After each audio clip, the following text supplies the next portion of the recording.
Hey guys, we're about to dive into a compilation of some seriously cringeworthy and downright hilarious moments on Undercover Boss.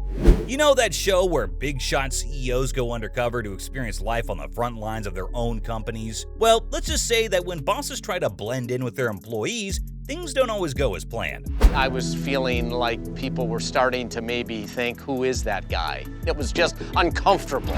From awkward encounters to unexpected blunders, get ready to witness some of the most embarrassing moments caught on camera. Messed them up.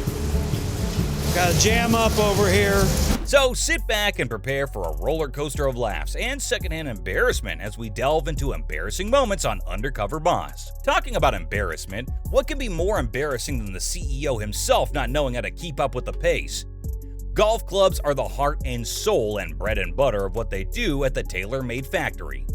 But was this CEO, Mark King, able to perfect them?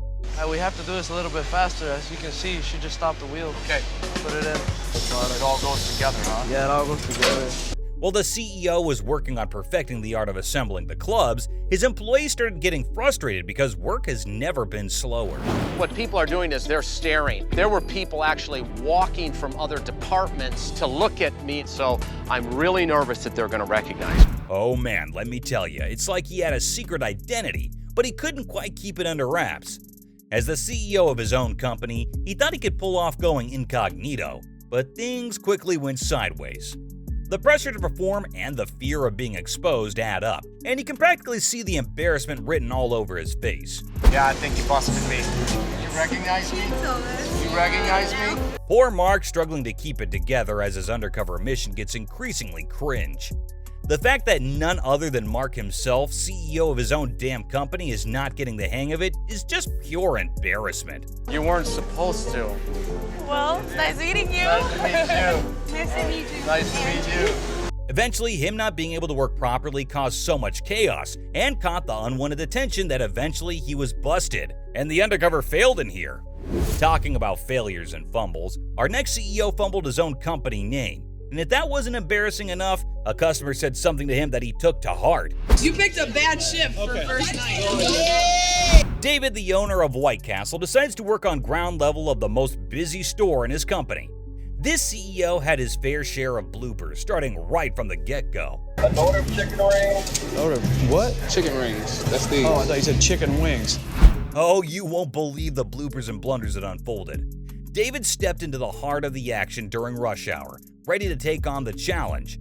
But little did he know he was about to embark on a journey filled with embarrassing moments and jaw-dropping mishaps. David decides to brave the front line of his hamburger company during the absolute craziest rush hour. And let me tell you, things get hilariously chaotic. He's trying to blend in, but his lack of experience quickly becomes evident.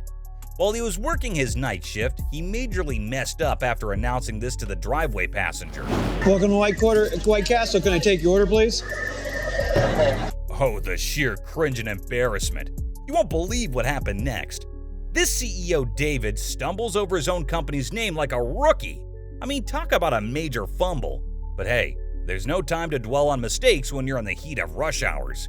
Every single minute becomes critical, and he's about to face the ultimate test. But this wasn't just it. There's so much more he's gonna fumble on. 2, 3 cheeseburgers. Okay, as soon as I find it. What question even is that? Oh my lord, cheese on those? Sir, cheeseburgers, there has to be cheese.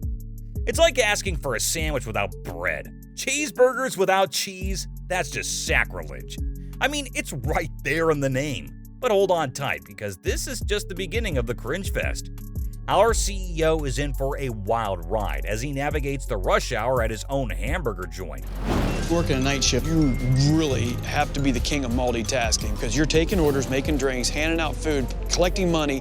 As the clock ticked and the pressure mounted, David found himself stumbling through tasks that should have been a piece of cake for a CEO.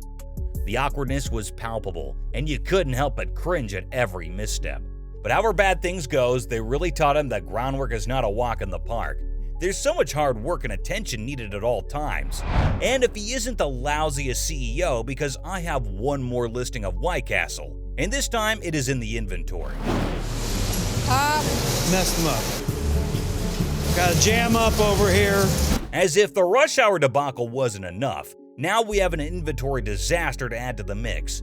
Brace yourselves, folks, because this CEO's fumbles are far from over. David, determined to get a grip on his company's inventory, steps into the lion's den, ready to confront the challenge head on. But oh boy, he couldn't have been more unprepared for what awaited him. The quality of the product was a lot higher. The supervisors are in the break room a lot. They don't help out. Wow, she really has a lot to say. It's moments like these that leave you scratching your head and wondering, how did he even get to be the CEO in the first place? The awkwardness and missteps are enough to make you cringe and laugh all at once. Got a jam up over here. Garbage. Now, if that isn't called wasting food, then I don't know what is. So many buns are just falling here and there. So many cheese slices falling on the ground. If this had been an employee, we all know how that would turn out. It's mind-boggling to witness such waste, especially when it's happening under the watchful eyes of the CEO himself. Moreover, it was made by the CEO himself. If an employee were responsible for such a mess, you can bet they'd face serious consequences. But somehow, when it's the CEO making these blunders, it's like there's a different set of rules. It's the classic case of do as I say, not as I do. While employees are expected to be diligent and accountable for every little detail, the CEO seems to get away with leaving a trail of buns and cheese slices behind him. It's unfair to say the least. Oh no, something's wrong with the cheese. Oh, they're a mess now. Oh wow, I'm having a heck of a time keeping up. Yet another example for the same. In the meantime, we can't help but cringe at the sight of all that wasted food. It's not just about the money, it's about the values a company stands for. And when the leader himself can't uphold those values, it sends a confusing message to everyone else. I missed. Couple misses coming. I call this an epic fail because Mr. White Castle did nothing right today. So let's hope that David takes this lesson to heart and starts making some positive changes. After all, a successful CEO leads by example, and that means more than just making big decisions. It's about walking the walk and showing the team what it truly means to run a company with integrity. And definitely not by wasting food and ingredients all the time. And like usual, save the best for last. After looking at some epic food fails, let us look at some epic knowledge fails. Oh boy, talk about a fish out of water moment. The Chancellor of the University of California system in the role of a substitute chemistry teacher? Now that's a recipe for some epic fumbles and flubs. I can't tell if the microphone is working. Yep. A prestigious academic figure used to high-level administrative tasks suddenly finds themselves facing a room full of eager and maybe slightly confused chemistry students. It's like dropping a college basketball coach in the middle of a physics lab. Total chaos. From awkwardly fumbling with test tubes to struggling to explain the most basic chemical reactions, it's safe to say the Chancellor was in way over their head. Chemistry equations turned into a jumble of letters and numbers, and the students' eyes widened in disbelief. Catalyzed hydrolysis of... Okay, yup, that gave me some secondhand embarrassment. But hey, let's give the Chancellor some credit for even attempting this brave feat. It takes courage to step out of your comfort zone and into the unpredictable world of substitute teaching. But as they say, not everyone is cut out to be a teacher, and this experience was a clear testament to that. Of butyl acetate. Okay. I think he said 1 out of 10 words correctly. Yes, sir. Maybe we should stop here with the clips because I feel low-key bad for him. In the end, maybe it was a humbling experience for the Chancellor. A reminder that expertise in one area doesn't automatically translate to proficiency in another. And you know what they say, you win some, you lose some. Well, in this case, it's safe to say this was a definite L for the Chancellor. But hey, that's what makes Undercover Boss so entertaining. Seeing high-ranking individuals attempt jobs they're not accustomed to. It's a humbling experience. And there you have it, folks, a roller coaster ride of cringeworthy and downright embarrassing moments on Undercover Boss. From CEOs struggling to keep up with their own companies to unexpected encounters with curious customers and employees, this show has provided us with a hilarious and humbling look at what happens when big-shot executives step out of their comfort zones. Stay tuned for more such episodes of Undercover Boss, where each adventure promises new laughs, jaw-dropping moments, and a whole lot of unexpectedness. Until then, subscribe to get notifications on every upload. And remember, it's okay to have embarrassing moments. They just make us all the more relatable.